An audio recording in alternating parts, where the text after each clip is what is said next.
적당히 좋아하면 덕후가 아니다. 적당 덕후. 안녕하세요. 여러분의 아재 덕후 공PD입니다.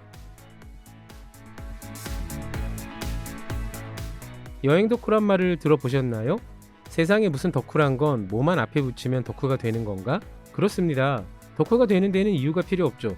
여행을 좋아하면 여행 덕후가 되고 자전거를 좋아하면 자전거 덕후가 되는 거고요.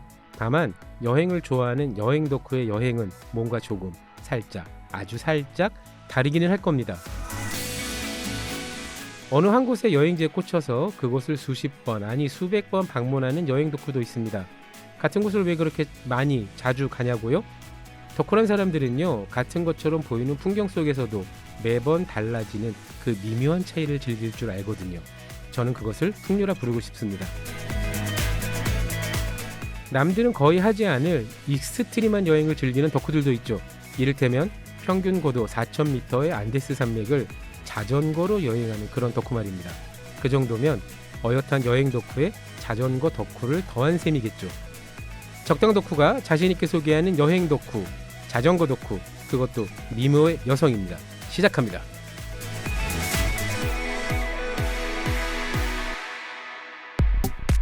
적당히 좋아하면 덕후가 아니다. 적당 덕후 OBS 라디오. 인사할 시간도 아깝습니다. 이탈리아 남자와 눈 맞아 떠난 자전거 타고 안데스. 지난 회에 이어 얼른 빨리 우리 체르노빌 소녀님의 부상 이야기를 들어보죠. 안녕하세요. 체르노빌 소녀 심수진입니다. 예, 미모의 게스트라고 소개해드렸는데 역시 동의하십니까? 동의하지 않습니다만 감사합니다. 예, 겸손하신 겁니다. 그렇게 겸손하신 이유가 있을까요? 세상에 예쁜 분이 너무 많으셔서 네. 지난해에 이어서 우리 체르노빌 소녀님의 부상 이야기를 들어봐야죠. 대신에 오늘 방송을 처음 듣는 분도 계실 테니까 체르노빌 소녀님 스스로 한번 소개해 보실까요? 이번에 어떤 여행을 하셨는지? 안녕하세요. 저는 체르노빌 소녀라는 닉네임을 가지고 여행에 관한 이야기를 하는 30대지만 소녀이고 싶은 그런 사람인데요. 30대 소녀. 네. 30대 소녀입니다. 네. 오늘 얘기할 이야기는요. 제가 페루에 있는 안데스 산맥을 자전거로 넘어서 여행을 한 이야기를 하려고 해요. 안데스 산맥이 페루에만 있지는 않죠. 그 아래쪽까지 아주 길게 뻗었을 겁니다. 여기서 청취자 여러분께서 아실 수 있듯이 체르노빌 소녀님이 안데스 여행을 자전거를 타고 안데스만 가신 건 아니고 남미 종주를 하셨죠. 네. 약 4개월 넘는 동안. 페루 그리고 칠레, 아르헨티나까지 아르헨티나 가장 남쪽 끝에 있는 우수아이아라는 마을까지 여행을 했었습니다. 그렇죠. 남미의 땅끝 마을이라고 하는 우수아이아. 그리고 우수아이아까지 가기 전에 모든 아웃도어 덕후들의 꿈 같은 그곳. 파타고니아죠. 그렇죠. 이거 상표명이기도 한데 상표명이기도 하지만 이건 지명이니까요. 네, 맞습니다. 그렇죠. 파타고니아. 파타고니아는 어떤 곳이죠? 상표 얘기해도 되나요? 지금 상표가 아니라 파타고니아라는 지명, 지리적 특성을 이야기하는 거니까요. 흔히들 파타고니아 하면 떠올리시는 무언가가 있잖아요. 브랜드가 있죠. 네, 브랜드가 있잖아요. 비싸. 색깔이 화려한 핑크빛의 아주 옥색의 그런 하늘을 가진 진귀한 풍경이 펼쳐져 있는 그런 곳인데요. 지난 회에 첫 회에 저희가 체르노빌 소녀님이 자전거를 타고 안데스를 넘다 부상을 당한 이야기를 잠깐 했어요. 정확히는 비가 오는 날 해발 4,300m를 넘어 이제 겨우 나온 다운힐을 내려가다가 낙차를 당하신 거죠. 해발 4,338m의 패스를 지나오고 있었거든요. 여기서 패스라고 하면 길인데 그 길의 정점, 최고 높이가 4,338m. 38m요. 38m까지 정확히 기억하시는 이유가 있을까요? 사진이 저희가 남겨놓은 게 있어가지고 그 표지판을 찍었었거든요. 아, 그렇죠, 그렇죠, 네, 그렇죠. 거기 고도가 나오더라고요. 네. 거기를 지나서 내려오는데 말씀드렸던 것처럼 비가 오고 있었고 네. 한 1시간 정도 넘게 계속 내려오고 있었던 것 잠깐만요. 같아요. 다운힐이 1시간 넘게 지속된다고요? 네. 아니 그게 가능할 하기가 4,300m까지 올라갔으니까. 계속 그것도 있고요. 계속 내려가는 게 아니라 내려갔다가 살짝 올라갔다가 흔히 내려갔다가 자전거 동호인들이 얘기하는 낙타등. 네, 맞습니다. 예, 낙타등 연속 코스에 당첨되신 거군요. 그런 식으로 내려가고 있었고 또 위험하다 보니까 좀 지체하는 것도 있어서 1시간 정도가 걸렸던 것 같아요. 그렇죠, 그렇죠. 비가 오니까 너무 춥기도 하고 중간중간에 손이 얼면은 잠깐 멈춰 섰다가 쉬어가기도 아, 손이 했으니까요. 얼 정도의 추위인가? 아, 하기야 4,300m죠. 기본적으로 온도는 낮겠고, 그렇죠. 거기에 이제 눈이 아니라 비가 온 게 그나마 다행이라고 생각돼야겠군요. 그쪽이요. 날씨가 어떤 날은 비가 아니라 우박이 내릴 정도로 급격하게 변화하고 또 춥기도 추워요. 기본적으로 고산 지역이니까 당연히 평지보다는 온도가 낮을 거고, 그리고 고산 지역이니까 기류와 기단이 불안정하니까 당연히 기상 상황도 급변하는. 그러다 보니까 한참을 내려오고 있었는데 일단은 내려오는 것도 내려오는 거였는데 저희가 그전에 패스를 네, 넘었었잖아요. 그 길을 오면서 기력이 많이 떨어진 상태였어요. 그렇죠. 우선 그거부터 궁금해요. 그 언덕 네. 4,338m? 네. 거기까지 올라오기는 그날 아침에 출발을 해서 한 몇 시간 정도 뒤에 올라오신 걸까요? 너무 오래전이라서 정확히는 생각이 나지 않는데 반나절 정도를 계속해서 올라가기만 했을 거예요. 반나절이면 휴식 시간을 포함해도 거의 3-4시간은 넘게 라이딩을 하신 거네요. 사실 휴식 시간이라는 게 따로 없이 페달을 밟을 수 없는 상태가 됐을 때 잠깐 멈추는 거. 자, 잠깐만요. 극기 훈련을 하신 겁니까? 보통 자전거를 타다 휴식할 때는 손이 저리거나 허리가 아프거나 어깨가 뭉쳐 있다거나 다리가 갑자기 너무 힘이 안 들어가서 좀 잠깐 쉬어야겠다든가 그래서 자주 많이 쉬는 게 좋잖아요. 그런데 기력이 멈춰서 페달을 밟을 수 없을 정도면 라이딩을 그만두고 끝내야 되는 거 아닙니까? 그날의 라이딩은. 그날의 라이딩을 그 자리에서 끝내기에는 저희가 잠을 잘 수가 없는 거죠. 텐트를 치고 이제 비박을 해야 되는데 어떻게든 마을에 가고 싶은 거예요, 다음 저희는. 마을까지 나오기 전까지는 무조건 페달링을 해야 되니까. 네. 아이고, 근데 이제 이게 말씀을 들어보면 하루 이틀 그렇게 라이딩을 한 게 아니라 4,338m까지 올라오셨으면 그 전에 거기까지 올라오기 전까지 대충 라이딩을 한 며칠 정도 하셨을까요?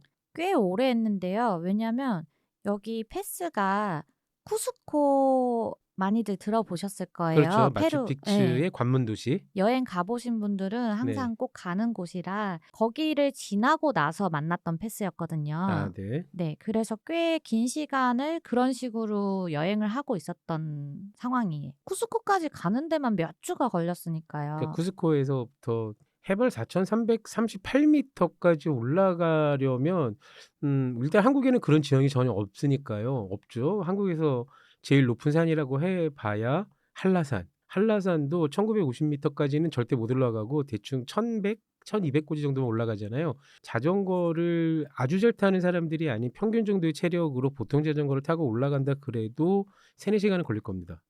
그럼 단순하게 계산을 해도 4,300m면 거기에 곱하기 4를 하는 게 아니라요. 4가 아니죠, 여러분. 안데스에게 만만한 곳이 아닙니다. 대충 곱하기 10 정도는 해야 되지 않을까 싶어요. 그것도 빠를 것 같은데 그러면 30시간에서 40시간 정도라고 하면 하루에 자전거를 아무리 많이 타도 휴식 시간까지 포함하면 8시간이 절대 넘진 않았을 겁니다. 보통 8시간 정도 타고 그 이상으로 탄 적도 있어요. 아니, 극기 훈련도 이런 극기 훈련이 없네. 어쨌건 그럼 4,300m까지 고지를 올리기 위해서는 평지에서 시작해도 아무리 빨리 달려도 열흘에서 보름 정도는 걸릴 거 아니에요. 그렇게 힘든 곳으로 딱 올라왔을 때 정상에 올라오면 약간 안도감이 좀 들지 않습니까? 안도감이요. 저도 그런 생각을 했거든요. 네. 저기 앞에 보이는 목적지인 꼭대기까지 가면은 도착하면 안도감이 오고 앞으로는 내려갈 일만 남았겠다라는 네. 생각을 했는데 지형이 안데스 산맥이잖아요. 그렇죠. 보통 한국에서는 어필을 끝까지 올라가고 나면 거의 대부분은 내려가는 길만 있어요. 그렇죠. 네. 근데 이곳은 안데스. 안데스 산맥은 열심히 내려가다가도 내려간 만큼 또 올라가야 되는 구간들이 꽤나 많아요. 안도감이라기보다는 사실 좌절감을 느낄 때가 더 많았던 것 같아요. 이거 올라왔는데 나 이만큼 또 내려가면은 또 올라가야겠네? 약간 이런 생각을 많이 했어가지고. 이거 자전거 타시는 분들은 잘 이해하실 거예요. 그러니까 힘든 어필을 막 올라왔는데 내리막이 굉장히 급격하게 내려갔는데 그게 끝나지 않고 다시 언덕이 나올 때 그 좌절감. 자전거 좋아하시는 분들 중에 국토종주 해보신 분들 계실 거예요.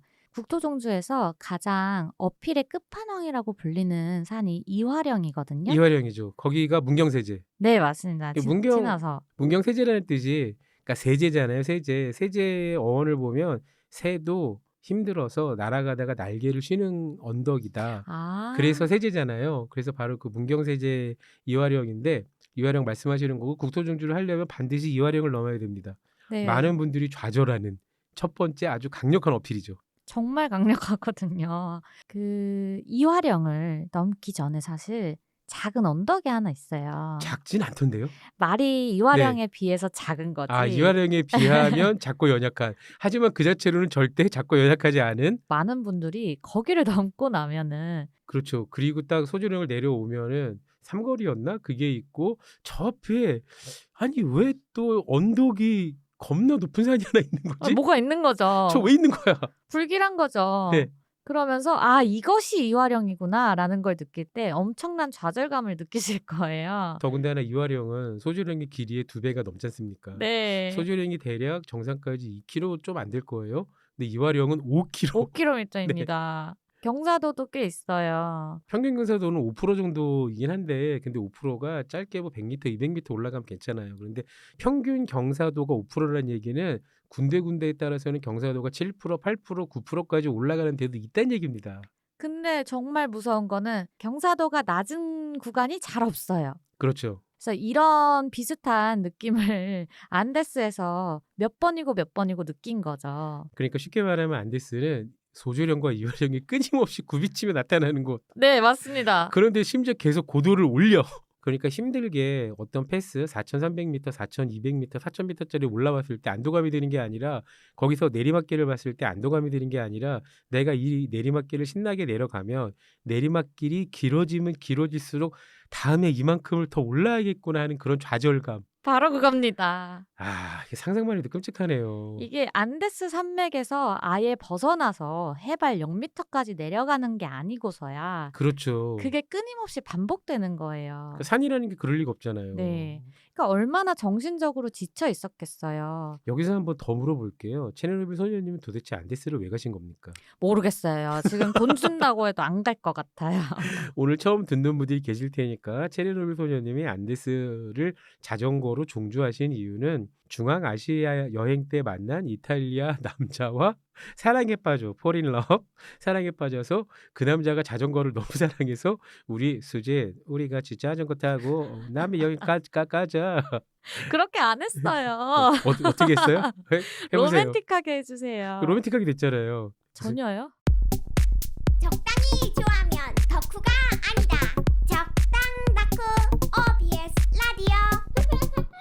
저희 낙차 얘기하고 있었잖아요. 네. 손도 얼고 정신적으로도 좀 많이 붕괴가 되어 있는 상태에서 음. 빗길에 낙차 사고를 당한 거죠. 예, 뭐 너무 생각하기 떠올리기 괴로운 기억이시겠지만 뭐 혹시라도 비슷한 경험을 예방하기 위한 차원에서 그때의 상황을 자세하게 말씀해 주시면 도움이 될 것 같아요. 일단 체온이 많이 떨어져 있는 상태였고요.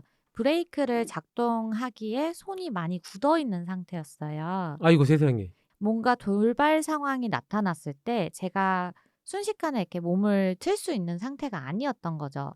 아니 그 정도면 정말 어쨌건 잠깐이라도 휴식을 하고 좀 체온을 올리고 체온을 올리는 방법은 딴 게 없잖아요. 일단 뭐 뜨거운 거라도 데워서 좀 먹고 충분히 휴식하고 손 발은 마사지를 해서 혈액순환을 잘 하게 하는 그거밖에 방법이 없지 않습니까? 그것도 뭐 국내에서 어디 잠깐 편의점이나 이런 실내에 들어가거나 쉴 수 있는 상황이 됐을 때지 첩첩산중에서 날은 저물어 가는데 아, 비는 오고 네. 그 상태로 쉰다는 거는요. 쉬는 게 아니라 조난 조난당해 당할 수 버리는 있겠군요. 그런 상황이기 때문에 어떻게든 계속해서 내려가야 하는 살기 위해선. 네, 살기 위해서 내려가는 거였어요. 아니 이게 진짜 아무리 들어도 여행이 이렇게 괴로울 일인가. 제가 울면서 SNS에 네. 글을 쓴 적이 있었어요. 네네.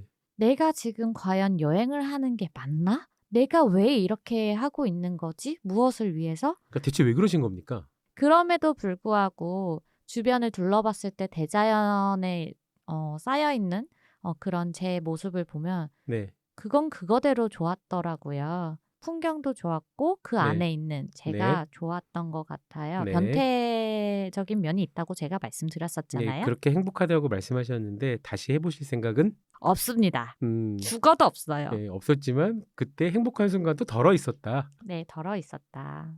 그래서 그 상태로 내려오다가 먼저 가고 있던 그 이탈리아 남자친구? 예, 갑자기 뒤를 돌아보더라고요. 아우 그건 굉장히 안 좋은 시그널인데.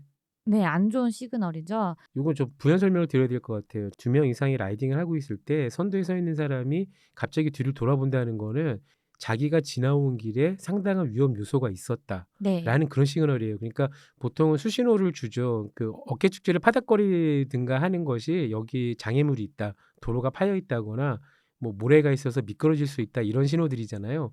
그런데 본인도 그 신호를 줄 수 있을 만큼 여유 있는 상황이 아니었고 지나 보니까 깨달은 거죠. 여기 되게 위험한데 뒤에 어떡하지? 라고 뒤를 본 거죠. 네. 어떤 상황이었습니까? 작은 철로 같은 게 있었거든요. 아, 아마 철길. 예, 철길인데 기차나 이런 큰 게 아니라 광산 지역이 있을 수 있고요. 네. 그래서 광물을 혹은 물자를 자원을 이동하기 위해 작은 철로를 놓고 거기다 이제 손수레로 이동하거나 지역일 수 있죠. 네. 그런 철로를 지나온 거예요, 그 친구가. 아하. 근데 빗길이었잖아요. 하필이면 그 철로가 자전거 진행 방향의 사선이었군요. 네, 맞습니다. 아, 그거 진짜 위험한데. 정말 위험하거든요. 미끄러워요. 네. 근데 이 친구는 타이어가 굉장히 두꺼운 타이어였어요. 그래서 지나왔지만 본인 생각에도 이거 굉장히 위험한데 라고 생각을 한 거죠. 하지만 뒤를 돌아봤을 때는 이미 제가 그 철로를 밟아서 아이코. 날아가고 있었어요. 하늘에 붕 뜨듯이 날아가면서 그 장면을 그 친구가 보게 된 거였죠. 뒤돌아봤을 때. 이게 얼핏 자전거 안 타시는 분들은 어떤 상황인지 잘 모르실 텐데요. 자전거 바퀴가 사실 굉장히 큰 것처럼 보이지만은 지면에 닿는 접촉면은 정말 작잖아요. 손바닥 4분의 1, 3분의 1도 안 되는 정말 작은 사이즈입니다. 그 지면이 앞바퀴, 뒷바퀴에서 그립력, 접지력을 유지하고 있는 건데 철로 같은 곳을 사선으로 지나면은 비가 오지 않더라도 기본적으로 미끄러서 접지력을 잃어요. 직각으로 넘어가면 그나마 안전했을 텐데 사선이니까 순간 그립을 잃는 상태에서 이제 최일물 선생님은 그때 기억을 자전거가 날아갔다고 했지만 그립을 잃는 상태에서 자전거가 넘어진 거죠. 넘어지면서 빠른 속도로 어필 다운힐을 내려오고 있었으니까 몸이 붕 잠깐 떠서 땅바닥에 아이쿠. 제가 심지어 그 땅바닥에 떨어지는 순간에 머리와 얼굴부터 떨어졌었어요. 아이고 헬멧 쓰고 계셨죠? 헬멧은 당연히 쓰고 그나마 있었죠. 다행입니다. 그나마 다행입니다. 만약에 안 쓴 상태였었으면은 오늘 여기 안 계시겠죠? 없었을 수도 있어요. 네. 얼굴을 드드드드득 하고서 아이코. 그 바닥에 갈듯이 정말 말 그대로 그쵸. 갈듯이 소리를 내면서 이렇게 아우. 미끄러졌는데 정말 다행히도 제가 선글라스를 쓰고 있었거든요. 그 고글, 네네. 자전거용 고글을 쓰고 있어서 자전거 고글은 이제 흔히 얘기하는 방탄 그 블랙 프리튼이 되는 강한 거였나요? 아니면 일반 제품이었나요? 그런 건 아니고요. 일반 제품이었어요. 그러니까요. 그것도 꼭 하셔야 돼요. 자전거 타시는 분들 제발 헬멧 쓰시고 고글을 쓰신다면 꼭 깨지지 않는, 설사 깨져도 파편들이 쪼개져서 얼굴이나 눈에 각막에 상처를 입히지 않는 그런 제품 하셔야 됩니다. 일단 제일 좋은 건 그런 위험한 상을 안 만드는 거죠. 그러니까 네. 이제 다운힐을 빠른 속도로 내려간다 그럴 때 뭐 기분이 좋아서 아니면 흥에 취해서 막 내려가지 말고 무조건 굉장히 정말 겁을 내야 됩니다. 그러니까 진짜 겁은 사람이 살아가는데 사람뿐만이 아니죠. 생명을 유지하는데 필수적인 감정이에요. 겁이 없어지면 나만 다치는 게 아니라 남도 다치게 할 수 있습니다. 정말 중요한 겁니다. 네, 하지만 그때는 그런 상황은 아니었고 이미 또 저 되게 좀 들으면서 가슴이 아픈 게 브레이크를 충분히 잡을 만한 손의 악력이 없어진 거잖아요. 그쵸. 만약에 날씨도 좋고 제가 체력이 있는 상태였으면 어떻게든 몸을 비틀어서 그렇죠. 상황을 모면한다던가 그 순간적으로 그립을 잃어도 그 몸은 본능적으로 기억하거든요. 그 균형을 잡는 방법을 어떻게든 했을 때 그때는 이미 그 정도의 기력도 없고 상황 인지도, 그리고 넘어진 다음에 한참 깨닫지 않으셨어요? 내가 낙차됐네라는 거. 아무 생각이 안 들었었어요. 머릿속이 하얘지고 아, 내가 지금 무슨 상황을 겪은 건지 인지가 빨리 오지 않았어요.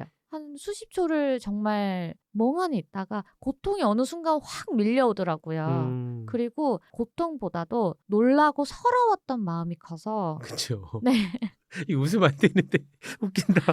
제가 이미 힘든 네. 상태였잖아요. 정신적으로 붕괴가 오고 있는 상태였는데 그렇게 큰 사고를 당하니까 떠나가라 운다는 게 뭔지 그때 알았어요. 그렇게 울어본 적이 없었는데 그때 어느 정도 다치셨어요? 일단 다치고 나서는 제가 어디 부러진 줄 아, 알았어요. 당연히 그럴 수 있죠. 몸이 그 낙차를 하면서 떨어졌을 때 반드시 예쁘게 떨어진 게 아니라 반드시 예쁘게 떨어져도 아파요.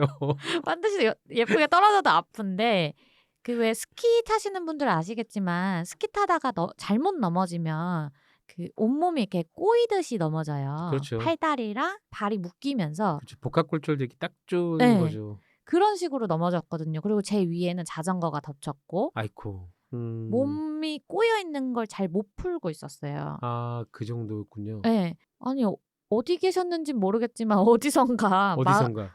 거기서 이제 주민들이 나와가지고 원주민들이 나오셔서 오, 무슨 일인지 보시더라고요. 그분도 놀라셨겠죠. 갑자기 쿵 소리가 나더니. 제 생각인데요. 쿵소리보다 네. 제 울음소리 아, 때문에 어떻게든 그 상황을 수습을 해가지고요.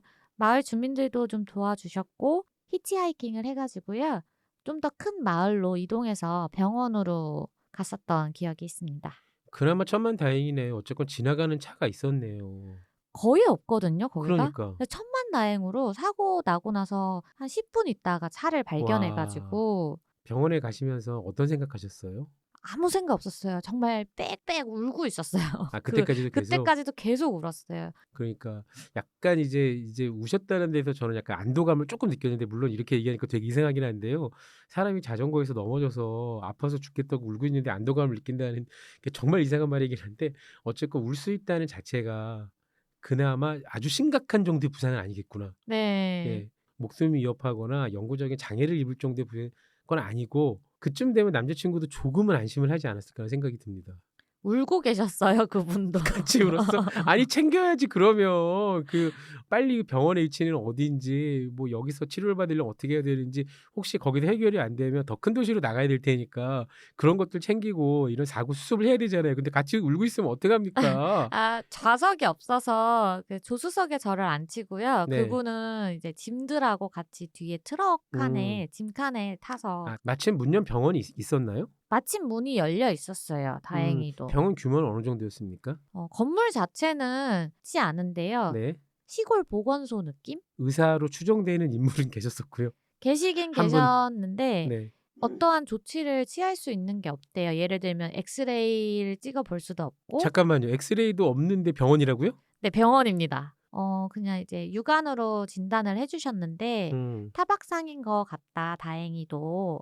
아니, 뭐 인대가 심각하게 다치거나 그럴 수도 있잖아요. 그런 거 없어서 사실 저희는 그런 검사를 좀 받아보려고 간 건데 그러니까. 병원에 제가 받은 치료는 빨간 약으로 소독을 해주셨고 거즈를 붙여주시고 네. 항생제 같은 뭐 염증약 뭐 이런 건가 봐요. 뭔지 잘 모르겠는데 상처 부위는 어디였습니까? 좀 얼굴 다치셨다고 했고, 전신에 걸쳐서 다 스크래치가 심하게 나고 찰과상이 심하게. 네, 찰과상이 심하게 음. 나고 다음날 일어나 보니까 온몸이 멍투성이. 당연히 그렇겠죠. 혹시 찰과상 중에 스티치, 그러니까 꿰매야 될 정도의 열상은 없었나요? 다행히 아이고, 없었어요. 그나마 다행입니다. 이제 전체적으로 표면이 다 다친 거였지 큰 상처가 생긴 건 아니었어요. 그러니까 여기서 이제 제가 웃기면 안 되는데, 흔히 얘기하는 머리부터 발끝까지 다 다치신 거죠?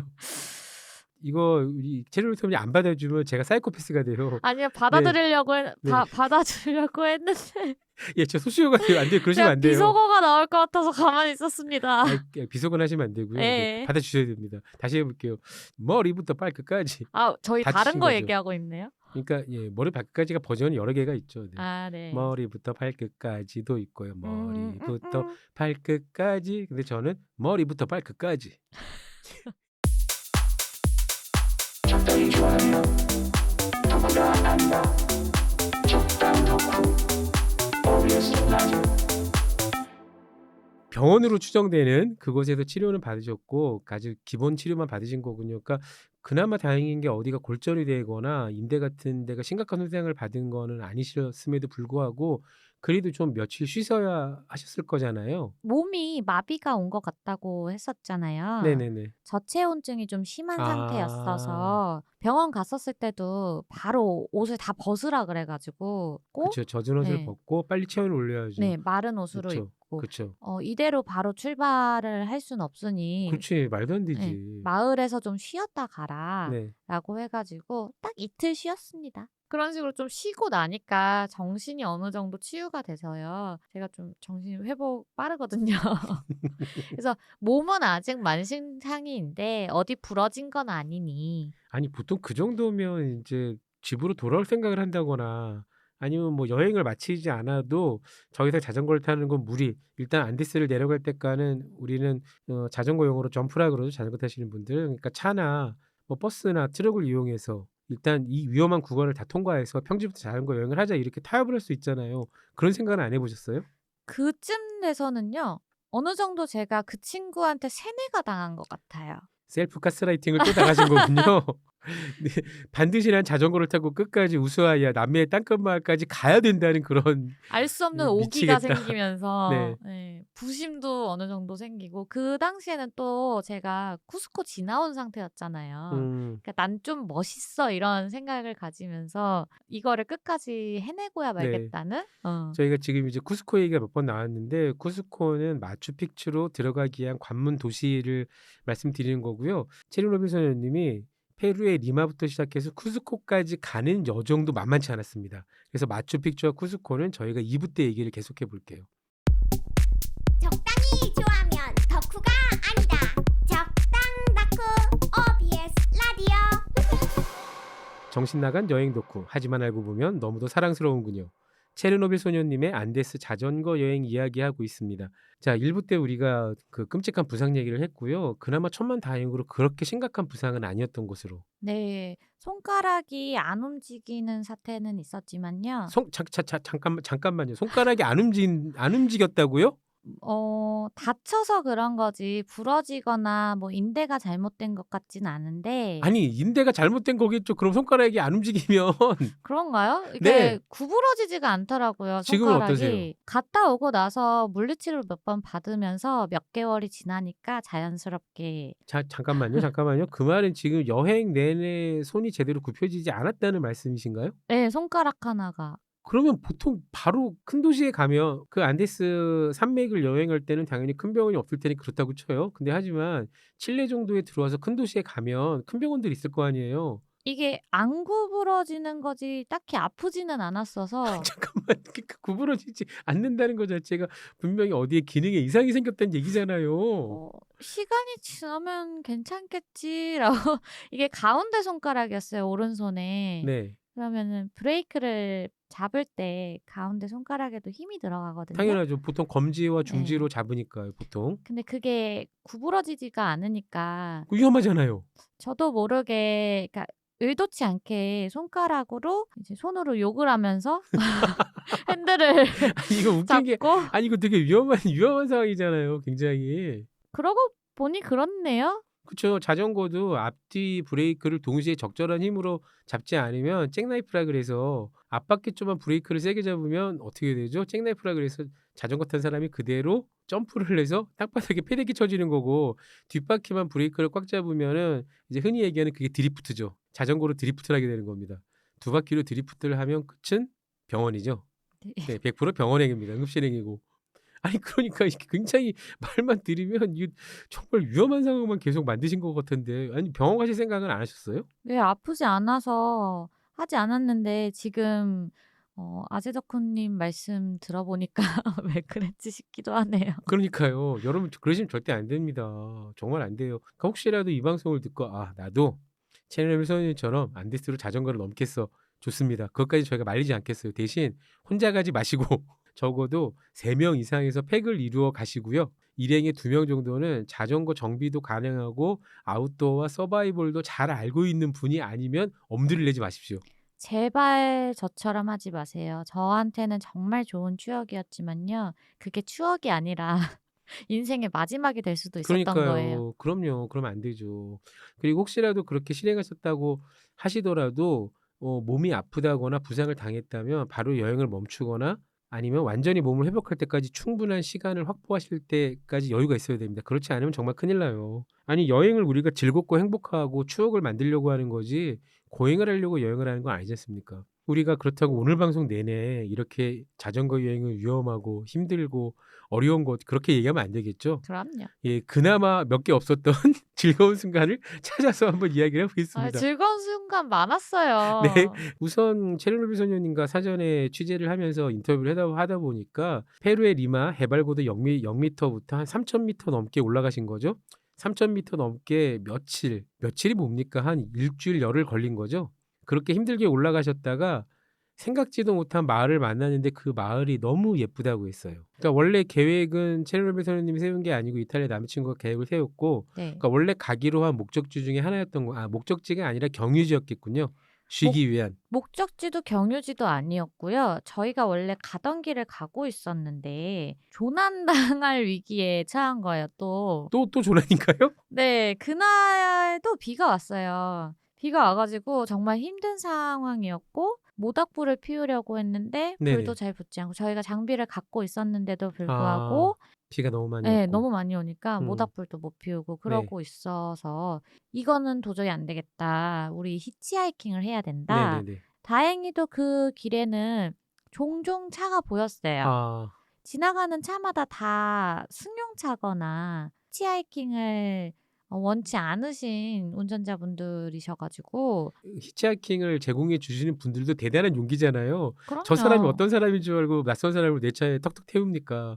더군다나 두 분은 그때 짐을 엄청나게 많이 실은 자전거까지 2대가 있었으니까 큰 트럭 말고는 답이 없죠. 네, 그래서 계속 차를 보내면서 절망에 빠져 있었고 네. 그 친구는 텐트를 꺼내려고 해서 전 더더욱 좌절하고 있었거든요.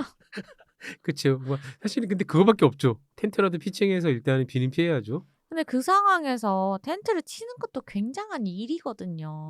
그쵸. 일이죠. 네, 막 추워 죽겠는데 막 이렇게 텐트를 꺼내서 텐트를 혼자 치는 게 아니라 체르노빌 소녀님도 도와달라고 이렇게. 같이 해야죠. 그렇군요. 한 1시간 정도 계속 그러고 있었나 봐요. 네. 근데 다행히도 히치하이킹에 성공을 해가지고 오. 자기가 태워다 줄 수 있다. 네. 근데 돈을 좀 달라. 드려야죠 그러면. 네, 그래서 드려야지. 그럼요 네. 라고 하고서 얼마나 드렸어요? 백솔이 좀 안 되게 냈던 것 같아요. 백솔이라고 하면은 그 당시 한화로 3만 얼마 정도 됐었을 거예요. 생각보다 큰 돈이었네요. 그렇죠. 페루에서는 좀 꽤 큰 그렇죠. 돈이죠. 네. 그럴 땐 어쩔 수 없어요. 혹시 가격 협상은 안 하셨습니까? 그 와중에 협상을 할 상황이 아니었어요. 체르노빌 소녀님 원래 생활력 강하시잖아요. 그런 협상 잘하시지 않습니까? 그럼요. 제가 얼마나 다른 여행지에서 협상을 잘하고 네. 싸우고 다니는데 네. 근데 그 순간은요. 조난을 피해야 되기 때문에 음. 돈이 중요한 게 아니었어요. 돈은 누가 냈습니까? 저희가 그 돈을 합쳐가지고 같이 쓰고 있었어요. 여행 경비를 네. 일종의 합쳐서 그 관리는 누가 했어요? 관리는 그 친구가 있어요. 그렇군요. 네, 제가 스페인어를 잘 못하니까 네. 계산하거나 이럴 때, 주문하거나 이럴 때 그 친구가 말을 해서 근데 문제가 생긴 게 이제 돈에 관련돼서는 대화가 어느 정도 됐는데 네. 이분이 뭐 가는 목적지 마을까지 가겠대요. 자기가 원래 가고자 하는 목적지까지? 네, 거기 가서 너네가 쉬다가 네. 날씨 좋아지면은 그때 다시 출발해라고 하는데 방향 자체는 저희가 가고 있는 방향은 맞았거든요. 네. 근데 이분이 어디로 가는지 모르겠는 거예요. 왜냐면 그 정도는 의사소통을 하기는 했는데 네. 여기가 안데스 산맥이잖아요. 네. 스페인어가 아니라 그 원주민들이 쓰시는 깨짤. 네. 깨짤이라 그러는 현지어죠. 네, 현지어가 있어서 굉장히 알아듣기가 어려운 거예요. 그 친구, 이탈리아 친구가 스페인어를 조금만 아는 상태니 그러니까 이탈리아어를 쓰는 사람과 스페인어를 쓰는 사람끼리 서로 대화는 어느 정도 가능하지만 어느 정도 알아듣지 완벽하게 알아듣는 건 아니죠. 어순도 비슷하고 단어도 굉장히 비슷하지만 다른 나라 말이니까 그 이탈리아 남친구 스페인어를 할 줄을 모르는 상태로 어느 정도 알아듣기만 하는데 근데 상대방이 깨찰 현지어가 엄청나게 강하게 섞인 스페인어를 하니까 못 알아들을 수 있죠. 네네네. 네, 그 당연합니다. 그러다 보니까 목적지가 어디인지 모르고 그냥 가게 됐었던 거예요. 그렇군요. 또 목적지를 모르고 가. 어쨌든 저희가 가려던 방향은 네, 맞으니까. 방향은 맞는데 네, 방향은 맞는데 어디 가는 걸까 했었어요. 혹시 무섭진 않으셨어요? 보통의 공포 영화가 그렇게 시작하지 않습니까? 아니요, 저는 무섭지 않고요. 네, 제가 영상을 찍어 놓은 게 있었거든요. 네네. 그 여행을 하면서. 근데 그 차 안에서 흘러나오는 노래에 맞춰서 신나가지고 막 춤을 추고 아, 있더라고요. 이제 오늘은 더 이상 라이딩을 안 해도 네, 되고 라이딩 안 해도 이제 되고. 뭐 어쨌건 마을에 가면 따뜻한 곳에 가서 불도 쬐면서 음식도 먹을 수 있고 네, 나 오늘은 끝났어. 오늘 영업 끝이야. 너무 좋은 네, 거예요. 미치겠다. 그래서 그 노래가 따따다다따따따따따따따 이거 뭐죠? 뭐 하신 거죠? 그 되게 신나는 음악이 있거든요. 뭐 있겠죠? 네. 네, 아, 아, 유명한 곡인가요? 유명한 곡이에요. 다시 한번 해보실래요? 따라라라따라따라라라라라라라라라. 혹시 빠바바밤빰빰빰 빠바바밤 빠바바밤 맞아요. 빰빰빰 빠바바밤 하잖아요. 아, 네네네. 네, 그 노래 네, 혹시 Take On Me를 흉내내신 것 같긴 한데 맞습니까? 맞습니다. Take On Me, Take On Me 그건가요? 네, 그 네, 노래에 맞춰서 막 춤을 추면서 기뻐하고 있었어요. 그것도 재밌네요. 그게 80년대 후반에 나왔던 노래인데 이게 2000 그때가 2019년이죠. 2019년 안데스에서 어느 이름 모를 트럭 드라이버가 그 음악을 틀었다. 원주민이. 그럴 수 있죠. 워낙 유명한 노래니까. 네네. 그래서 하염없이 가다가 되게 굉장히 고도가 높은 마을로 가더라고요. 차는 한 얼마 정도 타신 거예요? 1시간 정도는 갔던 것 같아요. 1시간 이상은 가셨군요. 네. 그러면 자전거로 갈 수 있는 거리보다 한 10배 정도는 더 가셨을 것 같은데? 꽤 많이 간 거죠. 그러니까. 어떻게 보면은 거리가 늘어나기보다는 고도가 올라가는 더 상황이었어요. 반가워. 더 반갑지, 더 반갑지. 이건 끝까지 들어보셔야 네. 돼요. 근데 고도가 올라가서 어떤 마을에 도착을 했는데 땡글 지도에는 나오는 거예요. 아, 그 미국에 위치한 그 미국판 이버 땡글요. 네. 네. 네. 마을 이름이 라라우스. 라라오스라는 곳이래요. 근데 보통은 그 땡글 지도에 마을이나 이런 거를 검색을 하면은 보통 설명란이 있죠. 설명란이 있거나 네. 아니면 사람들이 리뷰로 사진 같은 걸 올리거나 그렇죠. 이런 정보들이 항상 늘 있었거든요. 당연히 있죠. 네. 거긴 없는 거예요, 아니, 정보가. 땡글 지도에도 땡글 맵에도 그런 정보가 안 나온다고요? 그 당시에는 정보가 거의 없었어요. 그 말인즉슨 거기를 방문해서 글을 남겼던 외국인 여행자가 단 한 명도 그때까지는 없었다라는 이야기인데 있었어도 남기는 사람은 없었던 거죠. 남길 그만큼. 만한 뭐가 없었거나. 네. 네. 그래서 다음 날에 일어나서 마을을 살피러 나가는데 네. 와우. 저는 페루에서 본 곳 중에 가장 아름다운 곳이 여기라고 말할 수 있을 것 같아요. 자신 있게. 얼마나 아름답길래 그런 말씀을? 이게 사진으로 보는 게 아니면 사실 상상하기가 어렵잖아요. 사실 사진을 봐도 잘 모를 것 같아요. 그건 자기의 육안으로 직접 보지 않는 한 어쨌건 최대한 여기는 라디오니까 청취자분들에게 묘사를 성실하게 해주십시오. 제가 가장 먼저 떠올렸던 이미지는요. 하울의 움직이는 성 혹은 미야자키 하야오가 떠오르는 그런 풍경이었어요. 마을 있는 곳에 구름이 걸쳐 있어요. 아, 높은 곳이니까 당연히 그렇겠군요. 네, 구름이 걸쳐 있고 그리고 사람들이 옷을 입고 있는데 다 컬러풀하게. 원래 그 동네 인디오들 다 뭐 네이티브들은 다 그렇게 형형색색 화려한 옷들을 입고 계시긴 하죠. 근데 그 분들보다 더 색감이 강렬했던 것 같아요. 컬러를 굉장히 많이 썼어요. 다들 뚱뚱하시고 키가 작으신 거예요. 그럴 수밖에 없는 게요. 이유가 있습니다. 왜요? 기본적으로 고산 지역이잖아요. 네. 그래서 그 충분한 산소를 호흡하기 위해서는 폐가 커야 돼요. 보통 사람들보다. 심장도 더 크고. 그러니까 그쵸. 몸통이 기본적으로 통통하고 그리고 그쪽에서 먹는 음식들이 기본적으로 고열량이 많아요. 고열량식을 계속 드시다 보니까 어쩔 수 없이 보통 이제 우리가 생각하는 그 표준 체형이라고 하는 약간 슬림한 것보다는 다 좀 굵고 좀 키들도 크시진 않아요. 고산지대에서 키 큰 게 생존에 굉장히 불리합니다. 생각해 보세요. 키가 크면 그만큼 심장이 온몸 구석구석으로 이제 산소를 보내야 되는데 길면 길수록 불리하죠. 너무 재밌는 게요. 이거는 제 추측인데 네. 동일한 이유 때문인지는 모르겠지만 거기 마을에 있는 개들도 다 작더라고요. 그럴 수 있겠죠. 제가 페루에서 계속 자전거를 타면서 만났던 들개들이 견종이 좀 크고 음. 무서웠거든요. 야, 우리가 흔히 시골의 자부종이라 그러잖아요. 예. 근데 안데스 자부종? 안데스 네, 안데스 자부종. 네, 막 그 안데스에 있는 시골의 자부종. 그 마을에서 다 너무 작은 거예요. 근데 아, 작다고 해서 뭐 이제 흔히들 생각하시는 뭐 말티즈? 말티즈나 네. 뭐 요크셔 테리어, 뭐 포메? 치와와 뭐 네. 그런 귀여운 작은 개가 아니라요. 그냥 작은 거다. 얼굴은 똑같이 들개예요. 아, 시골의 자부종 네, 같은 네, 네, 얼굴이 되게 커요. 네. 근데 몸은 포메? 어. 네, 되게 작은 그 약간 거예요. 퍼그나 그런 느낌이겠다. 불독이나 프렌치 불독이나 퍼그 같은 그런 느낌이 살짝 드네요. 네, 되게 막 다리도 짧고 몸통도 음. 짧고 근데 얼굴은 이만하고. 그럴 수 있겠네요. 거기서 그분들도 애들이 덩치가 큰 애들을 먹여 살리긴 좀 힘드셨을 거야.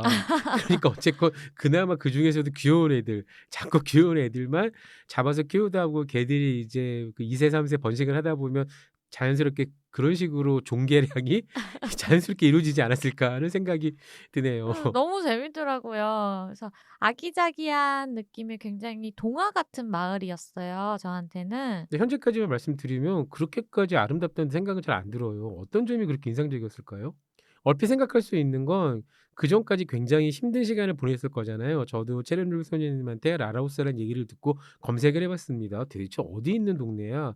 우선 우리나라 소개 자료에는 나온 데가 하나도 없고요. 땡글 맵을 보면 페루 리마에서 여기까지 279km가 나옵니다. 279km 되게 금방이네. 뭐 차로 가면 3시간, 여기 안 됐으라니까요.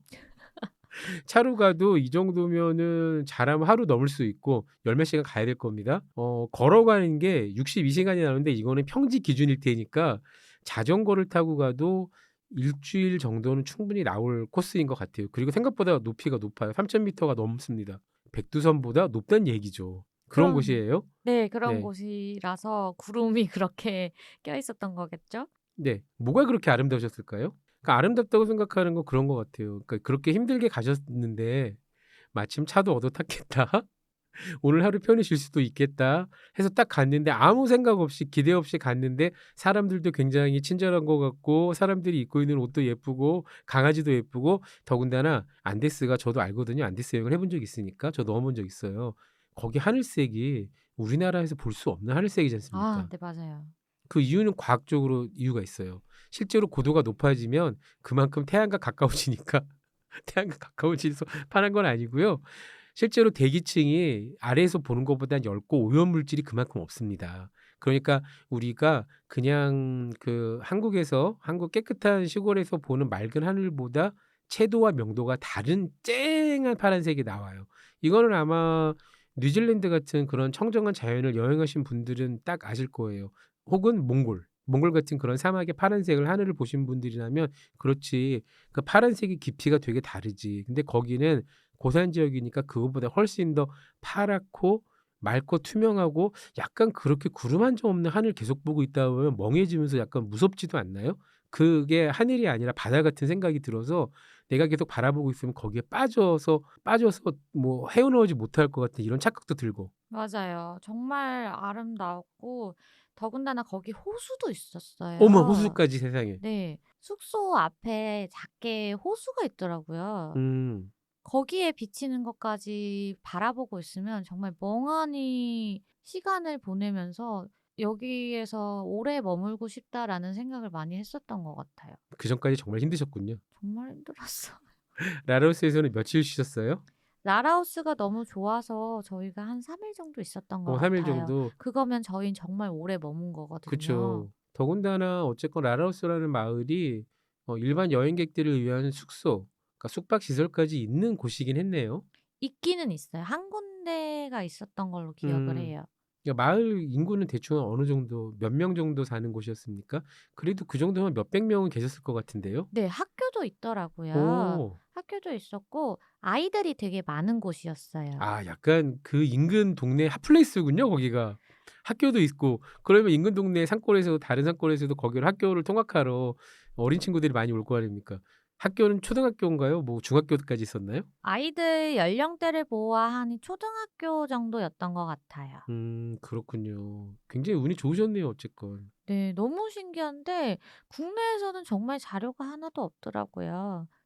일반적으로 여행을 갈 때는 전혀 루트상 갈 일이 없는 장소였던 것 같아요. 그렇겠죠. 당연히. 네. 당연히. 예. 그래서 사실 저희도 여기 들리고 나서 살짝 후회했던 거는 저희가 원래 가려던 방향으로 가려면 그 높이 올라갔던 고도를 다 다시 내려와 가지고 다시 재출발을 했어야 됐던 상황이라 좀 시간을 많이 지체하기는 했지만 절대 후회가 없었던 그런 추억으로 남아 있습니다. 그렇군요. 절대 후회가 없으니까 지금이라도 다시 한번 가보고 싶은 생각은 드세요? 아니요, 됐습니다. 라라우스. 아니 라라우스까지는 이제 차를 타고 간다고 하면. 그러면 다시 가볼 의사가 있어요. 진짜요? 네. 그 정도까지? 그 정도까지. 대중교통 그러니까 차를 타고 간다면 저는 또 갈 수 그러니까 있어요. 자전거만 아니라면 한 번 더 가고 싶다. 그럼요. 남미 여행은 자전거 없이도 또 가보고 싶긴 해요. 그러니까 만약에 페루를 가신다면 그리고 또 한 번 쿠스코, 마추픽추를 여행을 가신다면 그 가는 길에 꼭 들러보고 싶을 정도로 기억이 강렬하셨어요? 저는 솔직히 마추픽추는 다시 가고 싶지 않고요. 네. 라라오스를 다시 가보고 싶어요. 마추픽추 다시 가보고 싶지 않고 아니 세상에 그 세계 7대 불가사의에도 들어가며 모든 세계인이 여행을 꿈꾸는 사람들이 죽기 전에 꼭 한번 가보고 싶은 곳으로 하면 절대 10위권 밖을 어떤 경우에도 벗어날 일이 없는 그 마추픽추는 다시 가보고 싶지 않은데 땡땡 뭐 지도에도 설명이 없는 라라우스는 꼭 가보고 싶다. 아니 이 정도면 정말 궁금해지는데요. 도대체 라라우스 어떤 곳일지? 제가 막 묘사를 웅장하게 표현하고 싶은데 네. 잘 못해가지고 네. 말씀을 드리기가 어렵지만 정말 미야자키 하야오, 하울의 움직이는 성 이런 것들이 떠오르던 마을이었습니다. 보통 하울의 움직이는 성에서 가장 인상 깊은 건 그거 아닌가요? 지브리식 식사. 네, 네, 그런 두툼한 느낌도. 베이컨과 네. 뭐 그런 걸 줬었나? 거기다 식사가 맛있으셨나? 계란하고 스크램블 에그와 그 베이컨과 빵 같은 게 약간 그 진짜 지브리식으로 나왔던 그런 곳이었나? 그런 거 있잖아요. 한 번은 이제 첫날은 그 공식적인 그 숙소에서 돈을 내고서 잤는데 그다음에는 민박처럼 아, 우리 하루만 재워줄 수 있어? 방 하나만 내어줄 수 있어? 이런 식으로 주민들한테 동의를 얻어서 자고는 음. 했어요. 그때 그 숙박시설 주인이 약간 언짢으시지 않으셨나요? 별로 그런 거 없었어요. 그래요? 그것도 나름 쿨하시네? 네, 쿨하시더라고요. 네. 그러니까 우리가 갔는지 안 갔는지도 잘 일단 그 첫날 체크아웃 하시고 네. 딱 하시고 이제 그 다음에 지나가다가 이제 동네 주민 아무나 붙잡고 우리 재워주세요. 돈 얼마 드릴게요. 이렇게 또 흥정을 네. 하셨구나. 근데 조식을 주시겠대요. 오, 다음 날 좋다, 되면은. 좋다, 좋다. 그래서 조식을 주신다고 해서 부엌으로 갔는데 부엌이 너무 아기자기한 거예요. 일단 음. 냉장고 몇 년도 건지 모르겠어. 일단 냉장고가 있네. 그게 중요한 거죠. 냉장고가 있는데 굉장히 작고 박물관 같은 데 가면 볼 것 같은 막 80년대 미국 제품 막 이런 거 있잖아요. 어쨌건 냉장고를 가동할 수 있을 만큼의 전력 사정이 원활하다는 얘기잖아요. 마을이니까. 그럼 큰 마을이네. 네. 네, 그러네. 근데 정보가 없더라고요. 뭐 그럴 수 신기하죠? 있죠. 그럴 수 있죠. 그럴 수 있죠. 되게 앤틱한 낡고 오래된 물건들이 가득한 부엌에 들어가서 실금이 많이 가져 있는 그런 접시, 빛바랜 접시에 네네네네. 동묘시장 가면은 네. 보이는 그 네. 중고 접시들 있잖아요. 네. 장식용으로 사는 아하. 그런 접시에 각 구운 빵을 음. 빵도 뭐 설탕이나 이런 거 아무것도 안 들어가고 정말 그 밀가루로만 만든 빵. 옥수수빵이 아니라 밀빵이었나요? 밀빵인지 옥수수빵인지 모르겠는데 맛을 먹어보면 바로 알지 않습니까? 그냥 특별한 맛이 없었던 것 같아요. 그런 거를 구워가지고 내어주시고 그래도 버터는 주시더라고요. 버터도 버터가 궁금하다. 있었어요. 버터도 그러니까 소젖으로 만든 버터는 아닐 것 같아요. 아마 야마나 그렇죠? 틀림없이 알파카나 그런 짐승들의 그런 가축들로 만든 버터가 아니었을까? 아니었어요. 그냥 비닐루가 비닐루가 뭡니까? 비닐이요? 비닐이 있는 시판 제품? 시판 시판 제품을 제품. 거기서 약간 흥이 깨진다. 원래 그런 마을이면 그 마을에서 키우는 야마나 뭐 양은 아닐 거고 염소나 그렇게 드시는데 음. 저희가 외국인이잖아요. 나름 대접을 해주신 나름 거구나. 대접을 해주셨던 것 같아요. 그렇지. 거기서는 나름 수입품이잖아요, 버터가. 제가 알기로는 음. 아침에 사러 갔다 오셨어요. 식재료를. 또 멀리까지 갔다 오셨구나. 아니 사러 갔다는 얘기는 그럼 마을에 전기 교통편이 있다는 얘기네요. 큰 마을이네. 근데 제가 전에 듣기로는 보통 그런 마을들이 골짜기마다 있대요. 그래서 만약에 저쪽 마을에 있는 그런 마을에 가려면 쭉 고도를 내려간 다음에 다시 올라가는 거죠. 근데 이분들이 호흡이 잘 되잖아요. 설마 연말까지 걸어갔다 오신 거예요, 그러면? 그건 모르는데 네. 얘기를 전에 듣기로는 음. 이제 뭐 그 원주민분들이 그런 식으로 마을을 오고 가면서 한다고 꼭 굳이 뭐 차를 타거나 이런 게 아니라. 적당히 좋아요. 누구나 안다. 적당 덕후. OBS 라디오. 여행이라는 게 그런 것 같아요. 그러니까 전혀 기대하지 않았던 의외의 시간과 의외의 장소에서 의외의 기쁨을 얻는 것. 그리고 그럴 때 가장 기억에 많이 남고 오래오래 추억할 수 있는 소재가 되는 것 같습니다. 그러니까 그런 여행을 한다는 것 자체는 굉장히 큰 축복이고요. 우리가 아무리 힘든 여행을 하고 있다고 하더라도 그런 순간이 단 한 번이라도 나타나 준다면 그 여행은 굉장히 성공한 여행 같아요. 그런 점에서 체르노빌 소녀님에게 라라오스는 오래도록 기억될 것 같고요. 그런데 문제는 그렇게 기쁘고 즐거웠던 순간이 그때만은 아니었다는 거죠. 네, 다른 날들도 좋았던 날들 많았어요. 계속 힘든 얘기만 했는데. 그러니까요. 우리가 이번에 회차에는 어쩌다 보니까 힘든 얘기를 많이 했고 좋았던 얘기는 잠깐만 했는데 우리가 다음 회차 때는 더 즐겁고 재밌던 이야기들 할 겁니다. 그중에 첫 번째는 우선은 당연히 남미 여행을 한다 그러면 마추픽추가 나올 것 같아요. 왜 체리노빌 소녀님이 마추픽추를 제일 재미없고 다시는 방문하고 싶은 재방문 의사가 전혀 없다라고 이야기했는지 그 이야기까지 한번 같이 엮어서 다음 시간 가보도록 하겠습니다. 오늘 체리노빌 소녀님 이렇게 우리가 두 번째 만나서 이야기를 1시간 넘게 해봤습니다. 오늘 심정, 오늘 소감 조금 말씀해 주신다면요? 라디오가 굉장히 어렵다고 조금 오늘은 느꼈어요.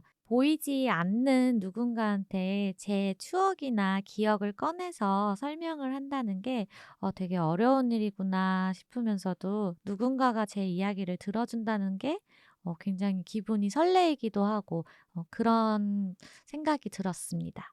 복잡 미묘하죠. 네. 라디오라는 게 저도 라디오 잘 모르고요. 이제 막 시작하는 참입니다.